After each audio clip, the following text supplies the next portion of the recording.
Doctor Kumar Ganesh, अंक शास्त्र के ही मुताबिक बिहार में तेजस्वी फैक्टर कितना बड़ा होगा? असर किया है।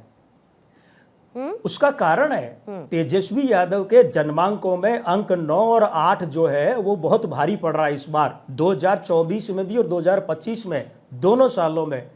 तो उनके लीड करने से इस अभियान को या महागठबंधन को उनके अंकों का फायदा मिला है महागठबंधन को, और इसीलिए बिहार में आरजेडी 8 सीटें जीत सकती है, राष्ट्रीय जनता दल। कांग्रेस को 1 मिल सकती है, सीपीआई एमएलएल को 1 और सीपीएम को 1, कुल मिलाकर महागठबंधन 11 सीटें। ये बड़ा आंकड़ा है पिछली बार की तुलना में। ये महागठबंधन को 11 सीटें मिल सकती है। तो यह तेजस्वी यादव के जन्मांकों ने, अंकों ने काम किया है। अच्छा, दक्षिण भारत में बीजेपी के उत्थान को लेकर अंक शास्त्र का गणित क्या कहता है?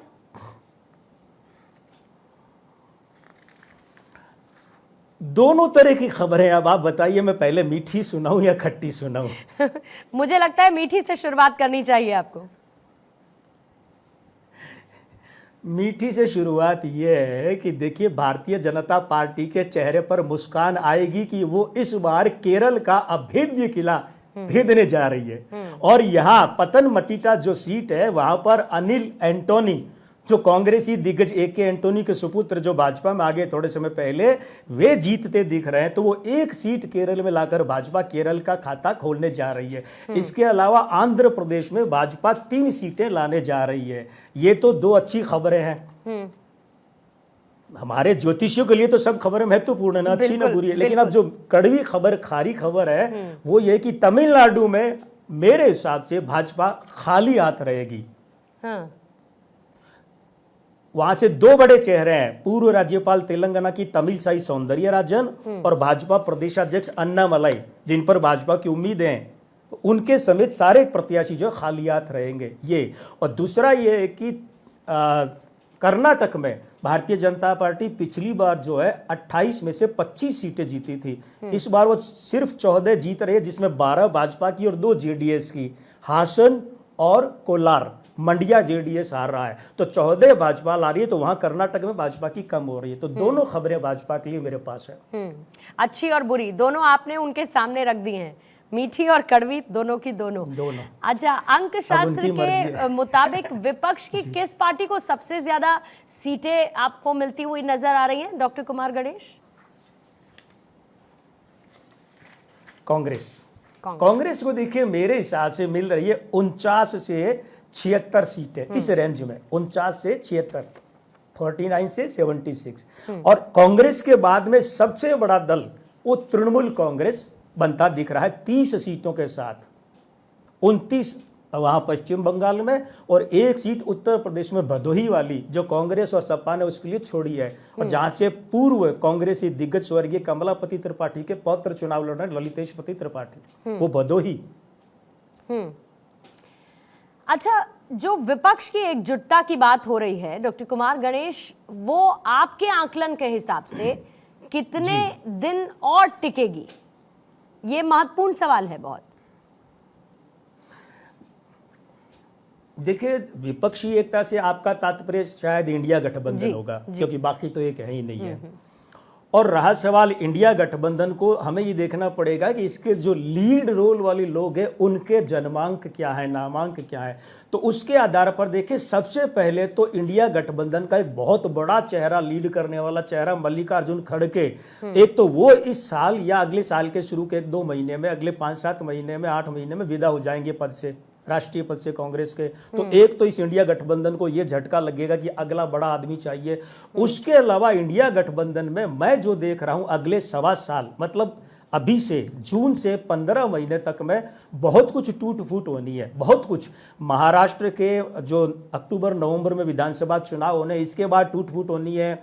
और अब दिल्ली में जो मार्च फरवरी में 2025 में चुनाव होने, वहाँ टूट फूट होनी है। झारखंड में जो अभी होने हैं नवंबर में, फिर टूट फूट होनी है। तो ये सब चीजें है ना, अभी इंडिया गठबंधन को प्रतीक्षा करनी चाहिए कि उसके बुरे दिन शुरू होंगे। अच्छा, एक और बड़ा चेहरा है इसी अलायंस का, ममता बनर्जी। डॉक्टर कुमार गणेश, उनकी सीटें बढ़ेंगी कि वो राष्ट्रीय स्तर पर अपना वर्चस्व स्थापित कर सकें? देखिए निश्चित रूप से मेरी गणना में सीटें तो उनकी बढ़ रही है। पिछली बार 22 मिली, इस बार जैसा मैंने अभी भी निवेदन किया कि 29 तो पश्चिम बंगाल में आ रही है और एक आ रही है उत्तर प्रदेश में भदोही वाली, तो 30 सीटें ला रही है। तो निश्चित रूप से उनका वजन बढ़ेगा, उनका कद बढ़ेगा, लेकिन पद नहीं बढ़ेगा, विस्तार नहीं होगा। वो जो भी मजबूत होंगी वो पश्चिम बंगाल में होगी। क्योंकि एक और चीज आपसे निवेदन करूं कि देखिए 2026 में विधानसभा चुनाव से पहले ममता बनर्जी को प्रशासनिक और सांगठनिक बड़े बड़े झटके लग सकते हैं। तो समय इनका कोई बहुत अच्छा नहीं है इस चुनाव के बाद, खासकर इस अक्टूबर में जब उनका जन्मदिन आएगा 5 अक्टूबर को, उसके बाद से उनका तो बुरा वक्त शुरू हो रहा है। उनके विरुद्ध न्यायिक कार्यवाहियां, प्रशासनिक कार्यवाही, संवैधानिक कार्यवाहियां, पार्टी टूटना, लोग भागना, बहुत कुछ हो सकता है। तो इसलिए उनका प्रभुत्व नहीं बढ़ेगा, हाँ सीटों की संख्या अवश्य बढ़ेगी। अच्छा, ये बीजेपी का आरएलडी के साथ, सुभाषपा के साथ, टीडीपी के साथ, पवन कल्याण की जनसेना पार्टी के साथ, शिवसेना के साथ, एनसीपी और साथ ही जो जेडीएस है उसको अपने साथ लाने का क्या कोई लाभ होता हुआ आपको दिखता है? सिर्फ यूपी तक। देखिए उत्तर प्रदेश में ये कैसे मानेंगे हम कि 2 सीटें दी थी आरएलडी को भाजपा ने, वो दोनों जीत रही है, बिजनौर और बागपत। उसके अलावा सुभाषपा जो है उसको एक घोसी सीट दी थी, वहां अरविंद राजभर जीत रहे, ओम राजभर के बेटे। और उसके अलावा अपना दल सोनेलाल, अनुप्रिया पटेल वाली को 2 सीटें दी थी, रॉबर्ट्सगंज और मिर्जापुर, वो दोनों जीत रहे, 100% रिजल्ट दे रहे हैं। लेकिन भाजपा ने गलत चयन कर लिया बिहार में नीतीश बाबू की पार्टी का, महाराष्ट्र में खंडित शिवसेना और खंडित एनसीपी, भले ही चाहे निर्वाचन आयोग उनको पूर्ण नाम देता हो, लेकिन टूटकर जो बना, वहां गलत निर्णय कर लिया जोड़ने का। और इसी तरीके से यही गलत निर्णय आंध्र प्रदेश में सिद्ध होगा, क्योंकि हमारे आकलन के अनुसार पवन कल्याण की जनसेना पार्टी कुछ नहीं जीत रही है, 5 सीटें दी वो खाली रह रही है, और टीडीपी बुरा करने जा रही है। टीडीपी कोई बहुत चमत्कारिक प्रदर्शन नहीं करने जा रही है। और फिर मैं निवेदन कर दूं कि अंक ज्योतिषीय गणना मात्र है, उसके आधार पर किया गया आकलन, कोई फतवा नहीं है। लेकिन टीडीपी अच्छा नहीं करने जा रही है। और उसके अलावा तमिलनाडु में जो एक गठबंधन बनाया भाजपा ने एनडीए का, वो कोई भी दल डीएमडीके समेत अच्छा नहीं करने जा रहा है, ठीक है। और जो रामदास वाली पार्टी है पीएमके, वो भी कोई अच्छा नहीं करने जा रही है। तो इसीलिए सिर्फ उत्तर प्रदेश के अलावा बाकी पूरे देश में भाजपा ने जिससे भी गठबंधन किया वो भाजपा पर बोझ है। मैं और गहरे से जोर देना चाहूंगा अपने अंक ज्योतिष के आधार पर कि बाकी पार्टियां जो हैं वो मोदी जी के नाम का फायदा उठाएंगी। भाजपा के अलावा यूपी वाली भी, उन्हें मोदी जी के नाम का फायदा मिल रहा है, मोदी जी के अंकों का, लेकिन उनके अंक मोदी जी को फायदा कुछ विशेष देते नजर नहीं आ रहे। बोझ है यूपी के अलावा बाकी सारे जो है अंक ज्योतिष के हिसाब से दायित्व है भाजपा पर, भाजपा के लिए अलंकरण नहीं है।